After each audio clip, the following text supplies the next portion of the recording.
මේ වතුර හරිම සීතලයි නේද? ඔව්. ඒ චීත්තයක් ඇඳගෙන නාලා එළියට ආවා කියලා ලොකු බාබාගෙන් ගුටි. குளிக்கும்போது அதை போட்டு வச்சு பாபாவாவது அடித்ததோடு விட்டார். மாமா கண்டிருந்தா ஒரே அடியாக சோழியை முடிச்சு விட்ருப்பாங்களே. அஸ்ஸலாமு அலைக்கும் வரஹ்மத்துல்லாஹி வபரகாத்துஹு. அன்பார்ந்த அனைத்து உறவுகளுக்கும் இனிய மதிய வணக்கம். அதாவது குவைத்தில் மட்டுமல்லாது வெளிநாடுகள், அரபு நாடுகளில் குறிப்பாக மேற்கத்திய கலாச்சாரங்கள் அதிகரித்து வந்தால் தன்னுடைய வீட்டுக்குள்ளே, இப்போ சாதாரணமாக ஒரு வீட்டுக்குள்ளே ஒரு குவைத்தி குடிமகளாக இருக்கட்டும், அவங்களுடைய உடை நடை பாவனை வெளிப்படுற தன்மை வேறுபாடு இருந்தாலும், என்னடா இது அரபிக் கூட்டமா இல்லை வெளிநாட்டு இந்தியாவா, அமெரிக்கா, இங்கிலாந்து, ஜெர்மனி கூட்டமா அப்படின்ற மாதிரி தோணும். ஏன்னா அந்த அளவுக்கு அவங்களுடைய ட்ரெஸ்ஸிங் கலாச்சாரம். இப்போ முன்னாடி பாருங்கள், அந்த ஹிஜாப், அபாயா, முகம் மூடுறது, ஜில்பா, இப்படித்தான் பெண்களுடைய அரபி கலாச்சாரம் இருந்துச்சு. ஆண்கள் வந்து கத்தரா போடுவாங்க, திட்சாசா உடுத்துவாங்க, அப்படித்தான் இருந்துச்சு. இப்போ அந்த காலம் 190%. இப்போ இளைஞர் சமுதாயத்தை பாருங்கள், இதில் ஃபுல்லாகவே ஷோர்ட்ஸோடையும் டிஷர்ட்டோடையும் ஒரு கெப்பொண்டோடையும் தான் வெளியில் வராங்க. இப்போ அரபிகள் கூட பாருங்கள், திட்சாசா ஒன்று போடுவாங்க, அந்த ஜுப்பாவை அணிஞ்சிக்குவாங்க, ஆனால் கேப் தான் கூடுதலாக யூஸ் பண்ணுறாங்க. அந்த கத்ரா யூஸ் பண்ணுறது கூட இல்லை. ஒரு சிலர் குறிப்பிட்டவர்கள் தான் இப்போ அந்த பாரம்பரிய ஆடையை பயன்படுத்துகிறாங்க. பெண்களும் ஓகே, அது இப்போ மாறி போச்சு. ஜீன்ஸு, பேண்ட்டு, டிஷர்ட்டு அப்படின்னு இப்போ 100க்கு ஒரு 70% தான் ஹிஜாப், 30% ஹிஜாப் இல்லைன்ற நிலைமைக்கு போயிடுச்சு. அதெல்லாம் வந்து சும்மா நார்மலாக இப்போ சர்வசாதாரணமாக மாறிடுச்சு. அதே மாதிரி தான் இப்போது நம்ம இந்த நாட்டுக்கு வரும்போது வெஸ்டர்ன் டைப்பில் இருக்காங்களே, பரவாயில்லையே அப்படின்னு நம்மளும் அதே டைப்புக்கு போக முடியாது. அவங்க அந்த கலாச்சாரங்களை விட்டு விலகினாலும் அவங்களுடைய சில கட்டுப்பாடுகள், சட்டத்திட்டங்களை நம்ம மேலே நிச்சயம் திணிப்பாங்க. இப்போ ஒரு சகோதரி வீடியோ போட்டிருக்கிறாங்க, பாபா கிட்ட செம்மையாக அடி வாங்கியிருக்கிறாங்க ஒரு இலங்கை பணிப்பெண். அது என்னத்துக்காக அடிச்சிருக்கிறார் அப்படின்னு பார்த்தா, பாபா வந்து உள்ளே நடந்து வந்திருக்கிறாரு. வரும்போது பணிப்பெண் என்ன செய்கிறாங்க, இலங்கை பணிப்பெண் வந்து, அதாவது சீத்தை அப்படின்னு சொன்னால் சீலை இருக்குத்தானே. நான் இப்போ அந்த வீடியோ கடைசியில் அட்டாச் பண்ண ஒரு சிஸ்டரோட வாய்ஸ் இருக்குது, அதை ப்ளே பண்ணணும். அதோடு சேர்த்து நான் வந்து அட்டாச் பண்ணுறேன். இந்த இருக்குது, இதுதான் சீத்தைன்னு சொல்லுவாங்க. இது வந்து ஒரு சிஸ்டர் வந்து அவங்க குளிக்கும்போது அதை போட்டு வச்சுருக்குறாங்க. குளத்தில் குளிக்க போகும்போது, ரிவரில் குளிக்க போகும்போது இந்த மாதிரி என்ன பண்ணுவாங்கன்னா துணிகளை அணிஞ்சிக்குவாங்க. சீத்தை அப்படின்னு சொல்கிறாங்க. அது அந்த துணிகளோடு தான் குளிக்கிறதுக்காக போவாங்க, குளத்தில் குளிப்பாங்க, வருவாங்க. ஆனால் அதே நம்மளுடைய நடைமுறையை வந்து இந்த அரபு நாடுகளில் செயல்படுத்த முடியாது. இதே அமெரிக்காவில், இங்கிலாந்தில், பிரிட்டனில், நீங்கள் ஜெர்மனில், ஃப்ரான்ஸில், இத்தாலியில், கனடாவில் நீங்கள் போய் பீச் ஓரமாக அண்டர்வேரோட குளித்தாலும் ஐ டோன்ட் கேர்ன்னு போயிட்டே இருப்பாங்க யாராக இருந்தாலும். அரபு நாடுன்னா அதுக்குரிய கலாச்சாரத்தை மக்கள் மறந்துருந்தாலும் அந்த நாட்டுடைய கலாச்சாரமும் இன்னும் அப்படியே தான் இருக்குது, பண்பாடும் அப்படியே தான் இருக்குது, சட்டம் ஒன்றும் அழிஞ்சு போகலை. ஆனால் இந்த சகோதரி என்ன பண்ணியிருக்காங்க, அந்த ட்ரெஸ்ஸோடையே குளித்ததோடையே அப்படியே வெளியே வந்து நடமாடி இருக்கிறாங்க. அதை பார்த்துட்டு பாபா அடிச்சிருக்கிறாரு. இதில் 2-3 விடயத்தை நீங்கள் தெரிஞ்சுக்கொள்ளணும். ஒன்று, உங்களுடைய பாதுகாப்பு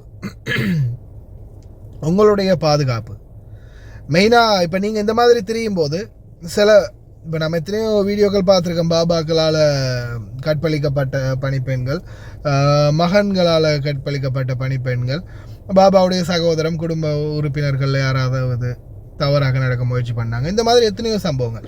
அப்போ நீங்கள் இந்த மாதிரி உங்களுடைய உடல் அமைப்புகளையோ அல்லது உங்களுடைய உடல் பாகங்களையோ வெளியில் தென்படும் அளவுக்கு வெளியில் நடமாடும்போது அது நீங்களே உங்களுக்கான குழியை தோண்டி கொள்கிற மாதிரி சிச்சுவேஷனாக மாறலாம்.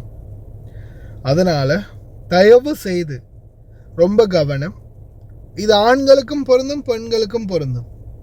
ஏன்னா இந்த நாட்டை பொறுத்த வரையில் ஆண்களாக இருந்தாலும் சரி, நீங்கள் டவலோட வெளியில் நடமாடுறது, டவலை கட்டிட்டு வெளியில் நடமாடுறது, உடம்புல ஷர்ட் இல்லாமலோ டிஷர்ட் இல்லாமலோ பனியன் இல்லாமலோ வெளியில் போய் வர்றது, ஆஃப்டர் ஆல் பனியனோட கூட வெளியில் போகக்கூடாது. அதுவும் இந்த நாடுகளில் இப்போ சாதாரணமாக ஆஃப்டர் ஆல் இந்த சென்ட்ரல் மிரர், வண்டியில் இருக்கக்கூடிய சென்ட்ரல் மிரர் இருக்குது. இந்த சென்ட்ரல் மிரரை வந்து பார்த்தா, அதாவது அதை பார்க்கக்கூடாது அப்படின்னு சில பாபாக்கள் வந்து என்ன செய்வாங்க, அந்த சென்ட்ரல் மிரர் அப்படியே அப்படி உடைச்சி அந்த மடக்கி வச்சுருப்பாங்க, இல்லை டிரைவர் பக்கம் மொத்தமாக திருப்பி விட்டுருப்பாங்க. அப்படி இல்லாமல் சிலர் வந்து அதை கலட்டியே எடுத்துருவாங்க, பின்னாடி இருக்கிற மனைவியோ மகளையோ பார்க்கக்கூடாதுன்னு. அந்த மாதிரி சிலரும் இருக்கிறாங்க.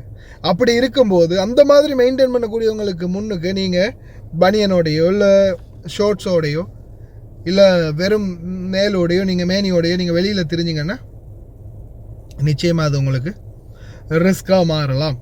அதனால் அது ஆண்களோ சரி பெண்களோ சரி, தயவு செய்து ரொம்ப கவனம். ஆடைகள் விடயத்தில் ரொம்ப கவனம் செலுத்துங்க.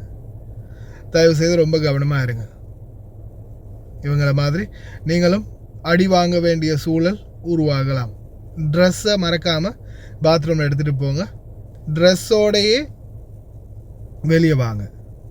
ட்ரெஸ்ஸை அது குளிச்ச உடுப்போடையோ அல்லது ஈர துணிகளோடையோ தயவு செய்து வெளியில் வராதிங்க. அது உங்களுக்கும் ஆபத்தாக முடியலாம். தயவு செய்து ரொம்ப கவனம். இந்த முன்னாடி வரக்கூடிய வீடியோ வந்து சிங்களத்தில் தான் இருக்குது. சகோதரியோடைய வாய்ஸ் கட்டும் இருக்குது. தெரிஞ்சவங்க பாருங்கள். ரொம்ப கவனம். ඔන්න අපේ බාබාගේ අයියාගේ ගෙදරට අලුතෙන් ආපු නංගි චීත්තයක් ඇඳගෙන නාලා එළියට ආවා කියලා ලොකු බාබාගෙන් ගුටි. අවුලක් නැහැ. ෂේප් කරලා ඇරියා මැඩම්ලා මේ එහෙම එකතු වෙලා එයා දන්නේ නැතුව ඒ දේ කරන්න ඇති කියලා. අපේ ලංකාවේ නම් ඕක සාමාන්‍ය දෙයක්නේ. ඇල්ලෙන් ගඟෙන් මුහුදෙන් ටැප් එකෙන් ලිඳෙන් පිහිල්ලෙන් චීත්තයක් ඇඳගෙන නාන එක ඕක සාමාන්‍ය දෙයක්. ගණන් ගන්න නැහැ. නමුත් පිට රටවල් වල ඒක ලොකු වරදක්. බාබලා ඉදිරිපිට අපි එන්නේ ස්කාප් එකෙන් ඔළුව වහගෙන. එහෙම එකේ චීත්තයක් ඇඳගෙන කොණ්ඩේ කඩා දාගෙන එන එක ලොකු වරදක්. ඒ නිසා ඒක ෂේප් කරලා ඇරියා. අවුලක් නැහැ. අලුතෙන් රට අය ඉන්නවා නම් ඒ රටේ ඉන්න අය ඉන්නවා නම් චීත්ත අරන් එන්න එපා. දඩුවම් ලැබිය හැකි ලොකු වරදක් වෙනවා. ඊයේ දාපු වීඩියෝ එකට තමයි මම මේ වීඩියෝ එක දාන්නේ. ඕකේ නේද? මොකද්ද?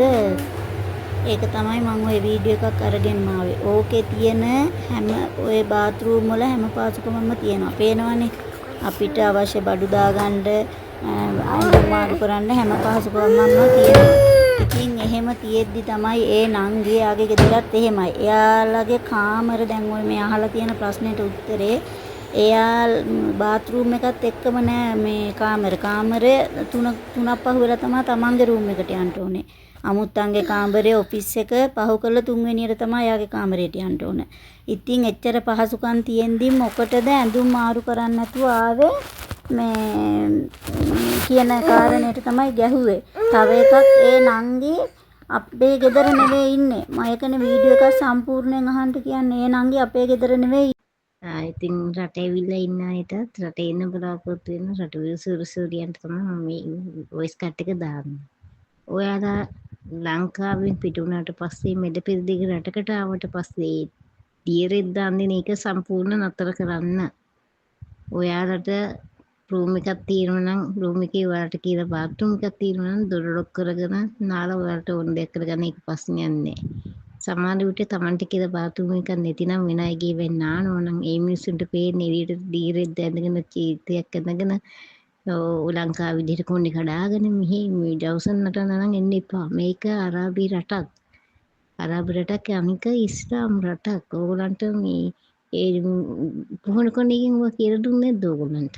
මේ විදම් හැසිරෙන්නේ. I think මම ඉල්ලා සිටිනවා YouTube channel එකකින් මේක දැනුවත් කරන්න කියේ. මම ටිකක් දැනුවත් කරන්න. හරිද? අපි අවුරුදු ගණනාවක් රට හිටියා කවදාවත් මේ මිනිස්සුන්ට අපේ ඔළුවක්වත් අපේ අඳින ඇඳුමක්වත් කවදාකවත් පෙන්눔 කරේ නැහැ. හරිද? දිගට ඇඳගෙන ස්කාප් එකකින් ඔළුව වහගෙන තමයි ඉදිරියට යන්නේ.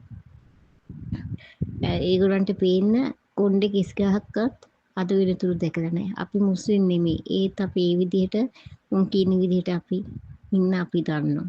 අපිට මේවා කවුරුත් කියලා දුන්නේ නැහැ. ඒත් අපි ඒවා දන්නවා. අපි රුවින් කරන මේගොල්ලන් කරන විදිහ අපි දන්නවා. මොනවද තියන්නේ හිතන්නේ ඕගොල්ලන්ට අනේ මන් දන්නේ මොන භාෂාවෙන් මොන විදිහට කියලා දෙන්නද කියලා මේවා තේරෙන්නේ නැහැ. මොකක් හරි කරගන්න. ලංකාවේ නමත් එක්ක මේ කැත වෙනවා. ඔයා විතරක් නෙමෙයි ඊට කලින් එක්කෙනෙක් ඔය විදිහ කරලා ලංකාවට යවන්නද? ඉතින් මම ඉල්ලා හිතනවා YouTube channel එකේ මේක දැනුවත් කරන්න කියලා. මම සෞදි අරාබියේ සේවය කරන ධම්මා මෙල්හස්ස කාන්ති ජයසිංහ කවුරුද දෙට්ටික්.